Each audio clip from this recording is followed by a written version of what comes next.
જડભરત રાજા રઘુગણને કહે છે કોણ કોનો દીકરો, કોણ કોનો પિતા, કોણ કેની માતા?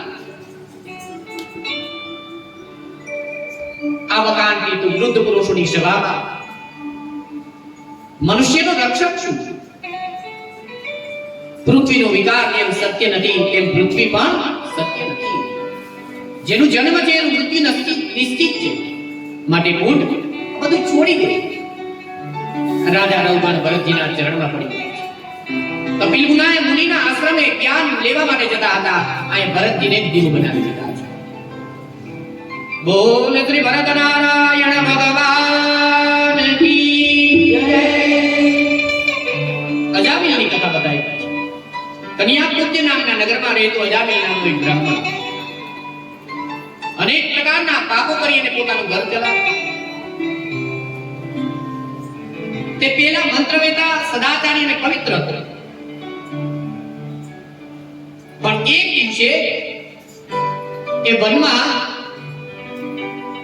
કોઈ શૂદ્રને ત્યાં ગણિકા સાથે કામ વાસના રહી જોઈ એટલે એના મનની અંદર વિકાર ઉત્પન્ન થયો છે.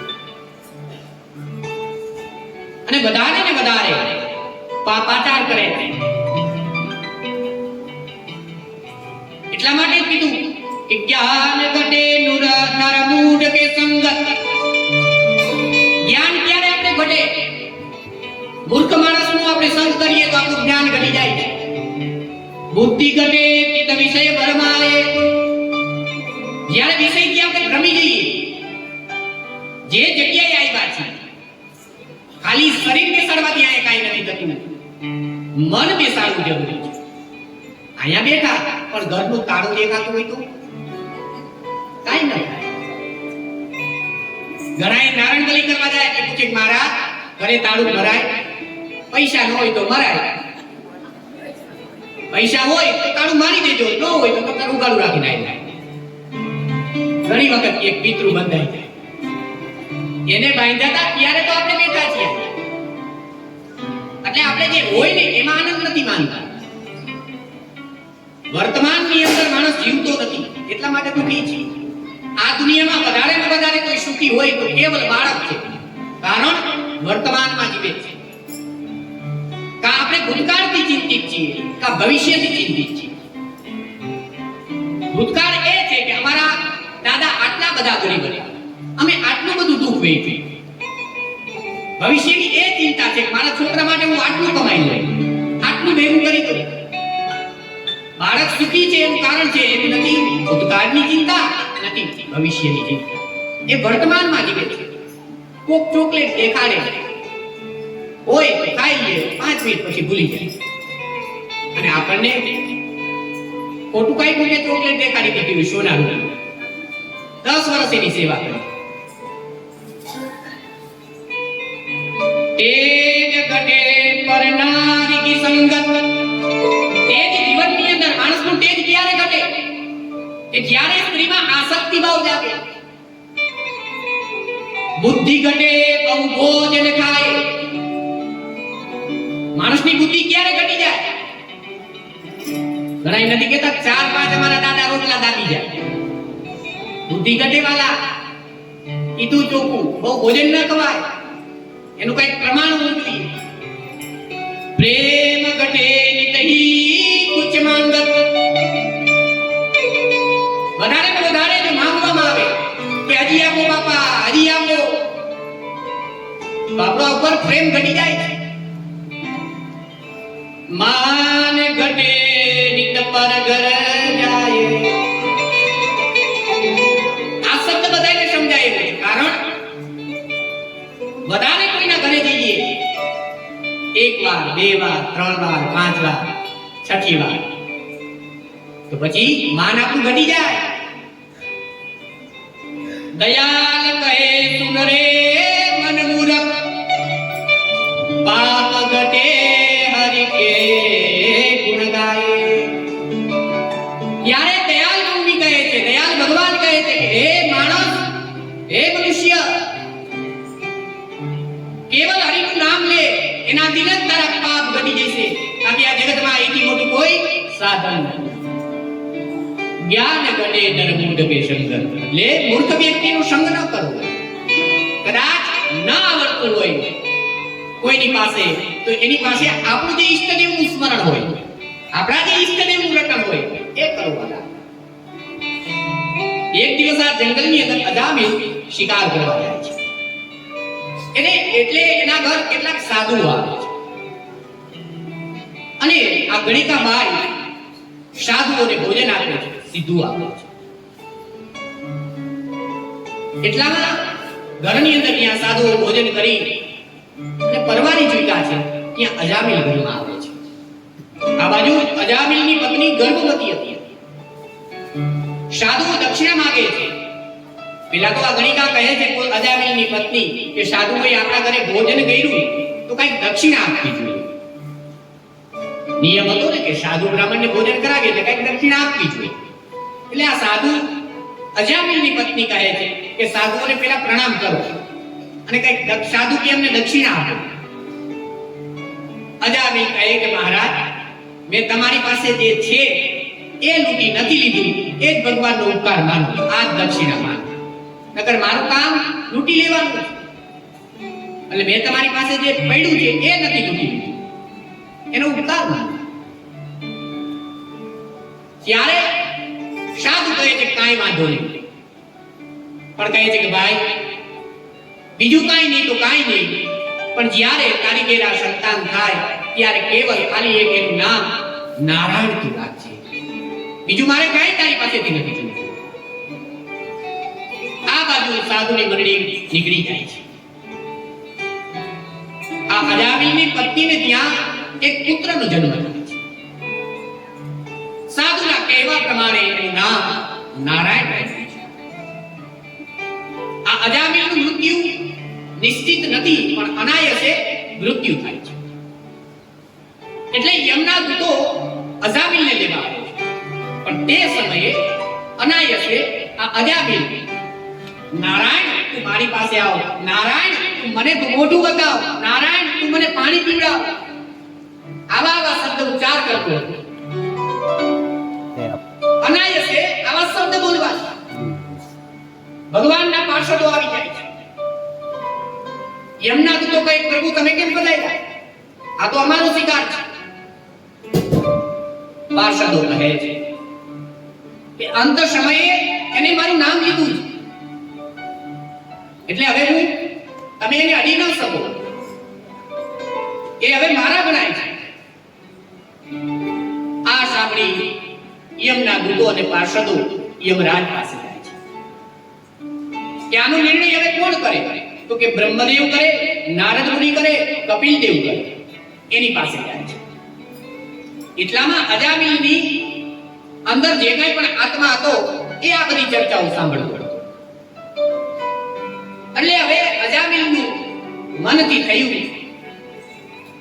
કે હવે આ બધી જંજાળમાંથી છૂટી જવું જોઈએ, પાપનું આચરણ બંધ કરી દેવું જોઈએ અને કેવલ હરિનામ સંકીર્તન કરવું જોઈએ, તો જ આમાંથી મુક્ત થવાય છે, નકર મુક્ત નહીં થઈ શકે.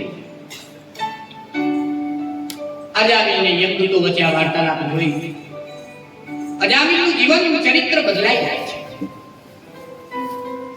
કેવલ વિચાર કરો, અનાયસે પણ જો અજામિલના મુખે એના દીકરાના નામ ઉપરથી જો નામ નારાયણ રાખવામાં આવતું હોય અને જીવાત્માની મુક્તિ થતી હોય, તો અહીંયા તો આપણે વાલા હજારો નામ લઈએ છીએ, તો આપણી મુક્તિ નહીં થાય, આપણી મુક્તિ થઈ જશે. પણ દ્રઢ ચરણ નગેરો ભરોસો, ભરોસો આની ઉપર રાખવાનો છે. આવી આ પરમાત્માની આ કથા છે. પરમાત્મા અજામિલને તો મુક્ત કરે જ છે, પણ સાથે સાથે જીવાત્માને પણ મુક્ત કરે છે. જીવ જ્યારે અનાયસે પણ અનેક જાતના પાપ કરે છે, અંત સમયે પરમાત્મા કહે છે કે વાલા તું મને માનતો હોય કે ન માનતો હોય, પણ હું તને માનું છું. ત્યાર પછી પ્રહલાદજીની કથા બતાવી છે. હિરણ્યકશિપુને 4 દીકરાઓ, એમાં સૌથી નાનો પ્રહલાદ નાનપણમાં બાલ સુલભ રમત ગમત કરવાને બદલે સતત પરમાત્માનું ધ્યાન રાખે. નમ્ર, સદગુણી, દયાવાન જરાય એકઈ આસુરી વૃત્તિનો છાંટોય એની અંદર નથી, એના જીવનમાં નથી. આ બાજુ અસુરોના ગુરુ શુક્રાચાર્ય, સંડ અને અમર બધા અસુરોના બાળકોને ભણાવવાનું કાર્ય કરે છે. પ્રહલાદજી 5 વર્ષના થયા એટલે તેમને શંડાર્મર્કના આશ્રમની અંદર લઈ જાય છે. રાજનીતિનું ભણાવે છે. શિક્ષણ તો એને ગમતું નહોતું, કારણ કે જ્યારે એ માના ગર્ભની અંદર હતા ત્યારે માએ જેટલા બધા જપ કરેલા હતા કે ભગવાન સિવાય એને બીજું કાંઈ ગમતું જ નહોતું. અને અત્યારે એટલા બધા આપણે ટીવી ના સિરિયલ, એટલા બધા મોબાઈલ ની અંદર મશગુલ હોઈએ છીએ, એટલે પછી બાળક પરમાત્મા તરફ વળતું નથી. એટલા માટે કહે છે કે જ્યારે પણ માના ઉદરની અંદર બાળક પોષાતું હોય ને વાલા, ત્યારે સારા વિચાર કરો, સારા પુસ્તકો વાંચો, સારું અન્ન ખાઓ.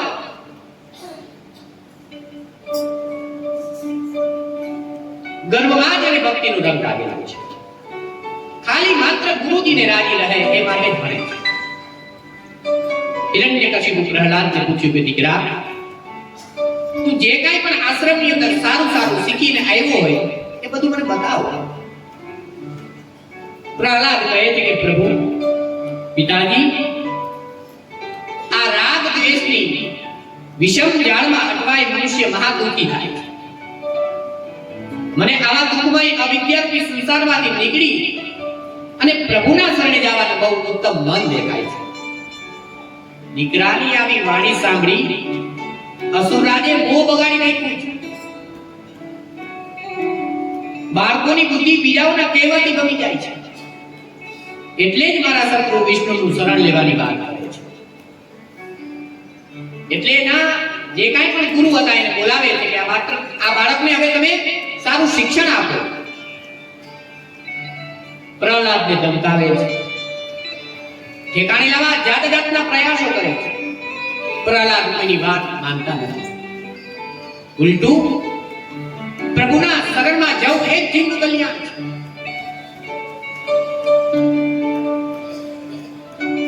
ગુરુએ પ્રહલાદને મારી ડરાવી ધર્મ અર્થ કામ જણાવનારું શાસ્ત્ર ભણાવવા લાગ્યા છે. ગુરુએ જાણ્યું કે હવે પ્રહલાદ શાસ્ત્રની વિદ્યામાં પારંગત થઈ ગયો છે. ત્યારે તેઓ રાજાની પાસે લઈ જાય છે. રાજા હિરણ્યકશિપુ ફરી તેને ભણતર વિશે પૂછે છે.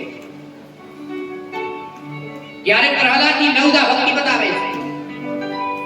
શ્રવણ, કીર્તન, સ્મરણ, ચરણ સેવન, પૂજન, વંદન, દાસપણું, મિત્રતા અને આત્મ સમર્પણ. આ ભગવાનની નવદા ભક્તિ બતાવી છે. આ સાંભળી હિરણ્યકશિપુ ક્રોધ આવે છે.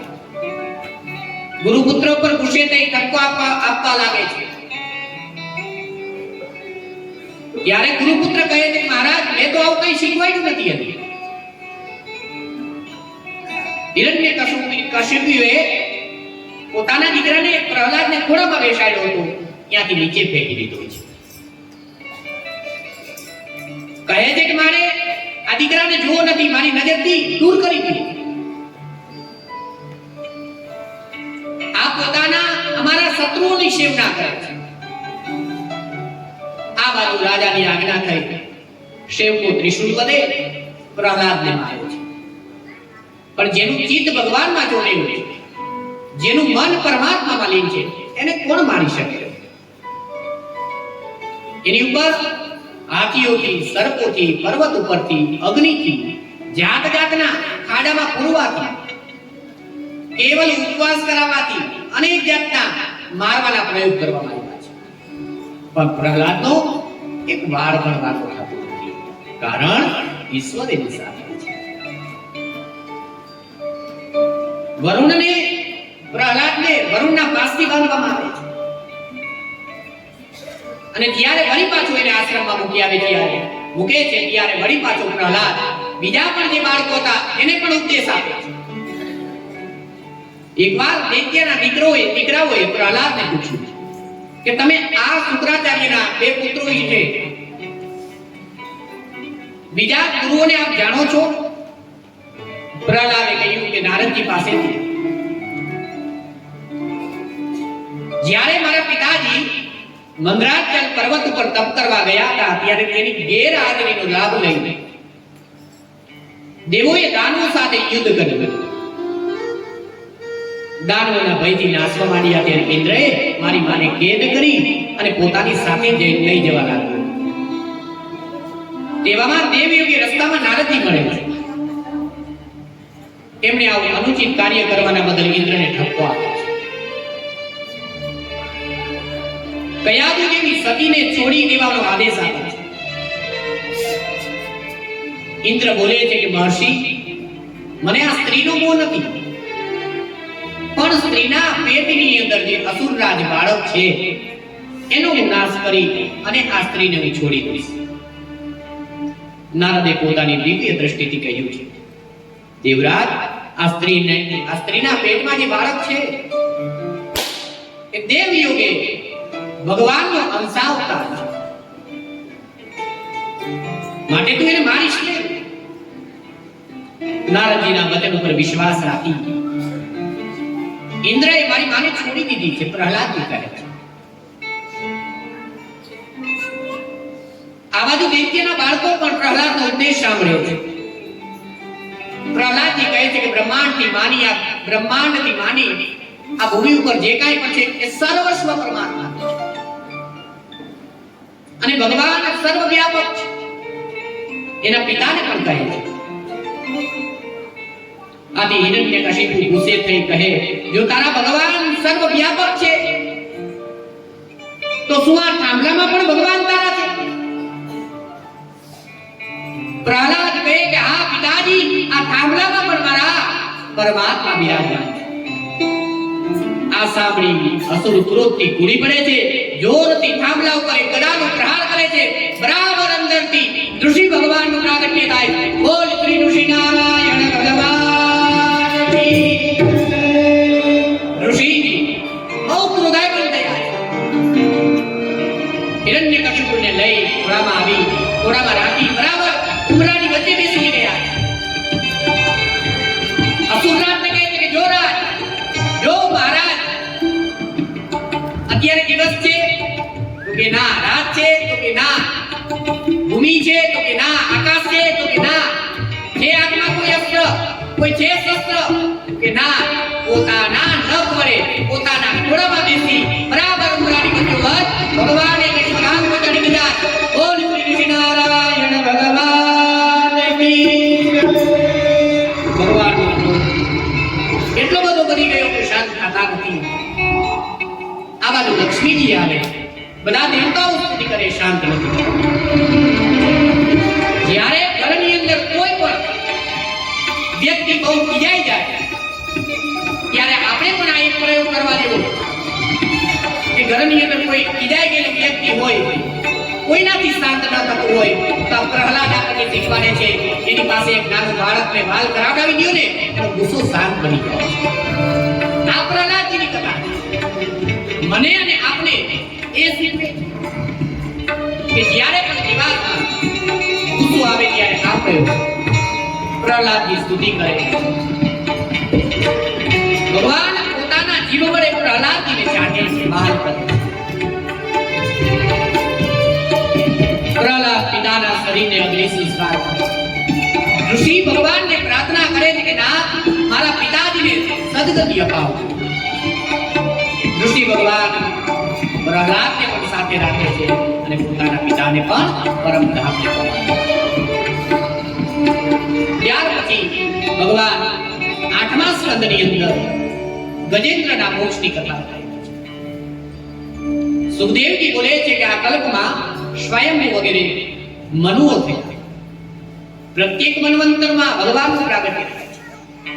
પેલો સ્વયંભૂ મન્વંતર તમને કહ્યું, હવે તેના મનુ ભગવાનની પુત્રી આકૃતિથી યજ્ઞમૂર્તિ અને દેવમૂર્તિથી કપિલદેવ નામના પુત્રો ઉત્પન્ન થયા છે.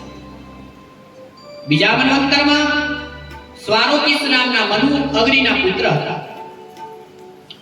એ સમયે વેદ શિરસ નામના ઋષિએ તૃષિતા નામની પત્નીથી વિભુ નામે શ્રી હરિનો અવતાર ધારણ કરી અને ત્રીજા મન્વંતરમાં પ્રિયવતનો પુત્ર ઉત્તમ નામે મનુ થયા. પરીક્ષિત રાજાએ પૂછ્યું છે કે હે મહર્ષિ, ભગવાને ગજેન્દ્રના ઝુંડ પાસેથી કેવી રીતે છોડાવ્યો એ કથા આપણે સુખદેવજી વર્ણન કરે છે કે રાજન, ક્ષીરસાગરથી વિટાયેલા ત્રિકુટાચલ નામનો પર્વત હતો. સોના, રૂપા અને લોઢાના એના 3 શિખરો છે. પર્વત ઘણો સમૃદ્ધ અને શોભાયમાન છે. ઘણા પક્ષીઓથી, ઘણા પશુઓથી, ઘણા હિંસક જાનવરોથી એ ભરચક છે. પક્ષીઓ કિલોલ કરે છે.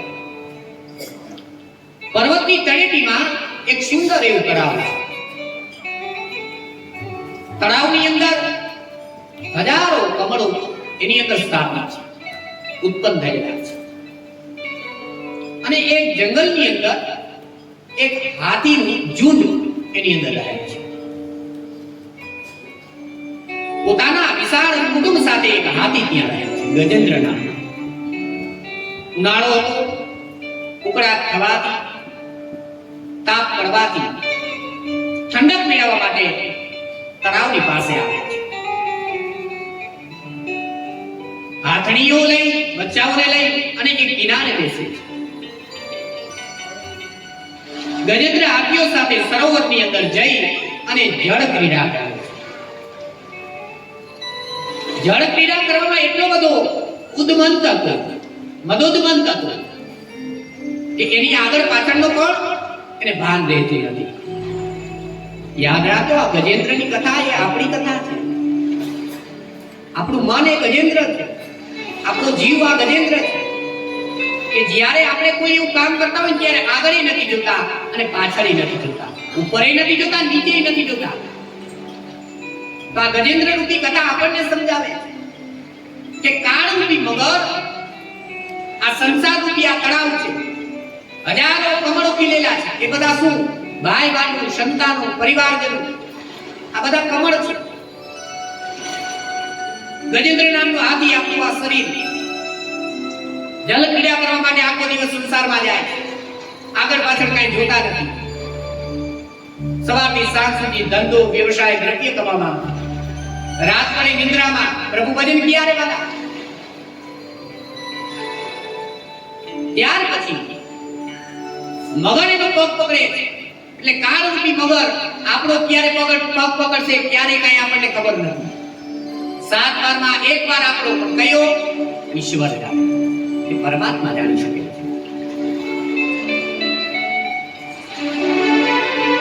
ઘણા પ્રયત્નો કરે છે પણ છૂટી નથી શકતો એનો પગ.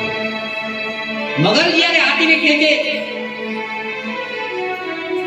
બીજા જે હાથીયાણીઓ હતી, બીજા જે હાથીઓ હતા, બચ્ચા હતા, એના સંતાનો હતા, એ બધા ચીચિયારીઓ કરે કે છોડાવો, કોક છોડાવો, કોક છોડાવો. પણ કોઈ છોડાવી શકતું હતું નથી. અંતે એને પૂર્વ જન્મનું જ્ઞાન થાય છે, ઈશ્વરને યાદ કરે છે. હવે શરીર થાકી ગયું, શિથિલ બની ગયું, કોઈ આશરો નથી, કેવલ હરિનો જ આશરો એક, એને પરમાત્મામાંથી, એને આ મગરના મુખમાંથી પોતાનો પગ છોડાવી શકે. બરાબર હાથીએ પોતાના સૂંઢ વડે એક કમળ લઈ નારાયણ નારાયણ નારાયણ એવું 3 વખત નામ બોલી પરમાત્માને યાદ કરે છે. હે પ્રભુ, તારા સિવાય આ જગતની અંદર કોઈ મારો આધાર નથી, તું જ આ જગતની અંદર મારો આધાર છે. ભગવાન ગજેન્દ્રની સ્તુતિ કરે છે. हे गोविंद हे गोपाल अब तो जीवन हारे. हे गोविंद हे गोपाल हे गोविंद रख शरण अब तो जीवन हारे. हे गोविंद रख शरण अब तो जीवन हारे. हे गोविंद हे गोपाल अब तो जीवन हारे.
गोपाल अब तो जीवन हारे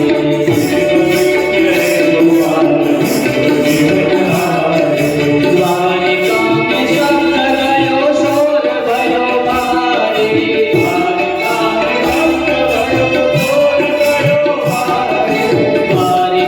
में शब्द गयो शोर भयो भारे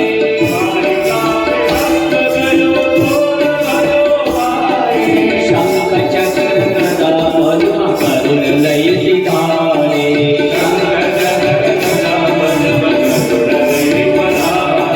शंख चक्र गदा पद्म करुण लय सिधारे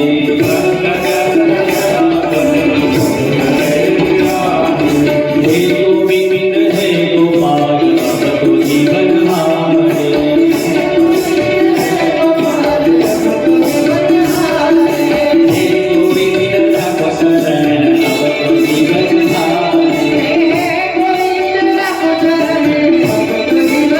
हारे जीवन हारे अब तो जीवन हारे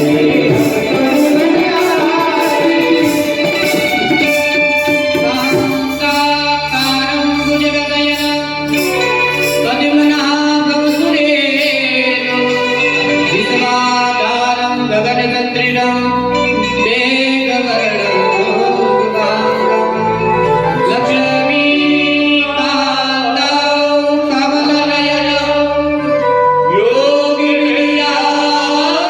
योगिनिर्यातुलमीयं वन्दे विष्णु भवभयहरणं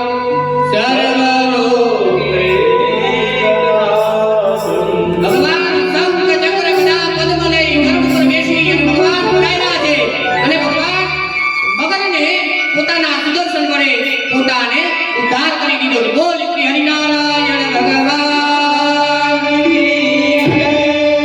આમ ભગવાન ગજબ મોક્ષ પામે. આપણે પણ હવે ચાની તૈયારી થઈ ગઈ છે.